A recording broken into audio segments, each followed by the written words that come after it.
As two new women come forward with disturbing new accusations about Donald Trump's alleged inappropriate behavior, we're looking at another side of the Republican nominee for president. Trump prides himself as a businessman. What does a billion-dollar gamble in Atlantic City resort casino say about him? The Taj Mahal closed this week, leaving behind several people who tell us they are still reeling from the Trump effect. Here's ABC's Sunny Hostin, our election countdown series, Inside the Final 30. And it's hard because I'm rich. I've been a very successful guy, very successful businessman. Donald Trump has built a brand and a political campaign based on his business success. Well, I made my money as a successful private business person. But one of his businesses didn't turn out the way he may have hoped. When I tried to order room service last Saturday at the Trump Taj Mahal in Atlantic City, private dining is closed at this time. so there will be no room service for me tonight. That's because I was here on the last night of its existence. The hotel was advertised as the 8th wonder of the world when it opened in 1990. One step beyond your wildest imagination. A symbol of Donald Trump's meteoric rise as a real estate tycoon. Filled with Trump's signature glitz and gold, it cost nearly $1 billion to build. Is it necessary to build on such a scale? The scale, Charlie, is what brings the people.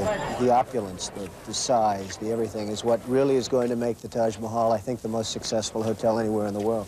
But Monday at 5:59 a.m., the doors were locked at the Taj after 26 years, leaving thousands of middle-class workers without jobs. So how did Trump's crown jewel go from this... I'm really happy with what I'm seeing. ...to this? I got to show you a picture of what the casino looked like. It was pretty remarkable. Take a look at this. It's eerie. What do you think is the significance of the fact that the Taj Mahal ended in bankruptcy and was just deserted? It was a signature development for him. A signature moment for him and a signature disaster for him. The story of the Taj starts in the late 1980s. Donald Trump had successfully completed Trump Tower in Manhattan. He set his sights on Atlantic City, gobbling up 3 casinos and stamping his name on every one.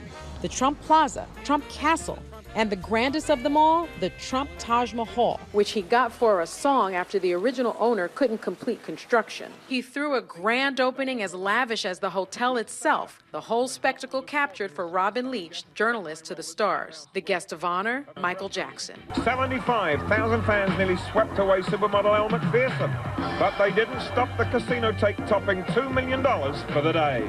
That multi-million-dollar haul might sound impressive, but one man said he knew it wasn't sustainable. Marvin Rothman, a gaming industry financial analyst. And I said, well, why would you want to have 3 casinos? One is going to cannibalize the other. Just weeks before the casino opened, he told the Wall Street Journal, when this property opens, he will have had so much free publicity, he will break every record in the books in April, June, and July. But once the cold winds blow from October to February, it won't make it. The market just isn't there. These are the quotes that made Donald Trump angry. Live it.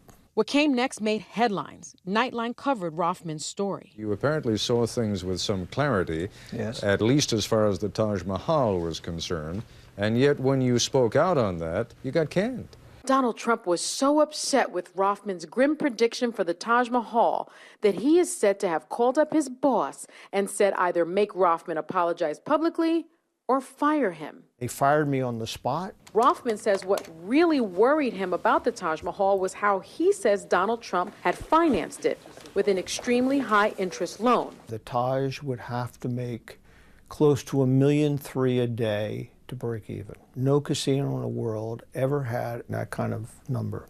But Rothman turned out to be exactly right about the Taj. It could not bring in enough money. And a little over a year after it opened, the Taj Mahal filed for bankruptcy and Trump's other 2 Atlantic City casinos followed suit the next year. Was he a good businessman when it came to casinos and gaming. Absolutely not. Rothman went on to sue his employer for wrongful termination, and a judge found in Rothman's favor, awarding him $750,000. He also sued Donald Trump for defamation of character. Trump settled that suit out of court with no admission of wrongdoing. But Trump had other problems with the Taj Mahal.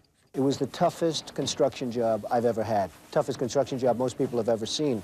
One of those involved in the Taj's construction was Martin Rosenberg. Had I known that Trump was going to take over the job, I would have never done the job.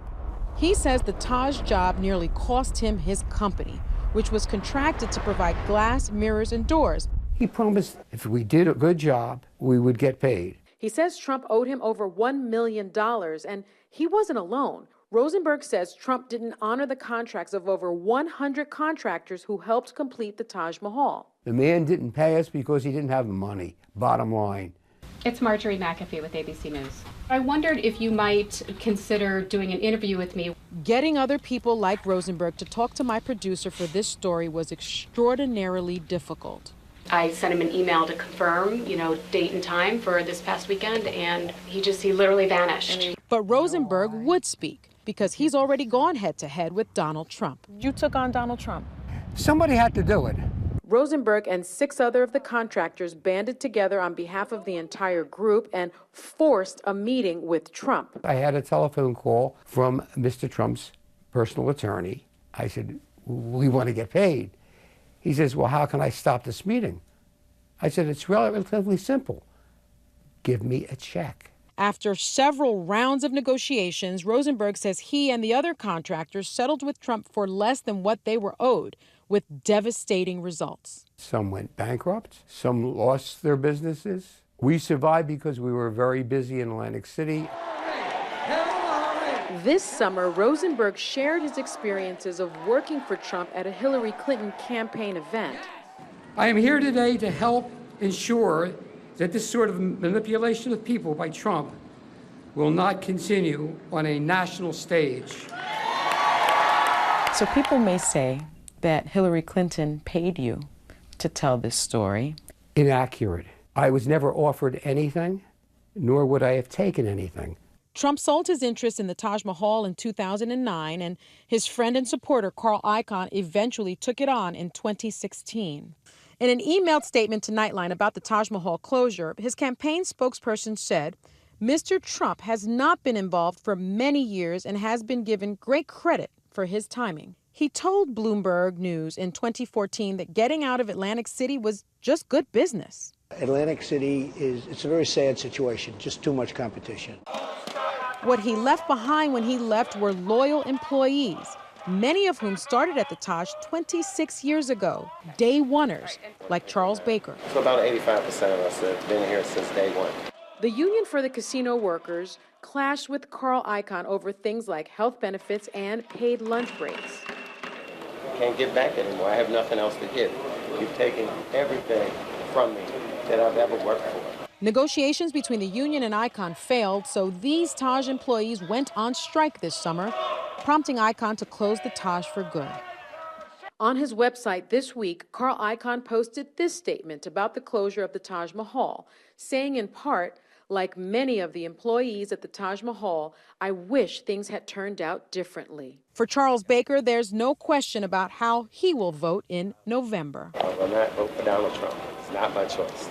Why not? I don't believe in anything he says. He took his money and he left, so I don't see, him doing anything great for America. They say in the casino business that the house always wins. Well, look around. The house lost this time.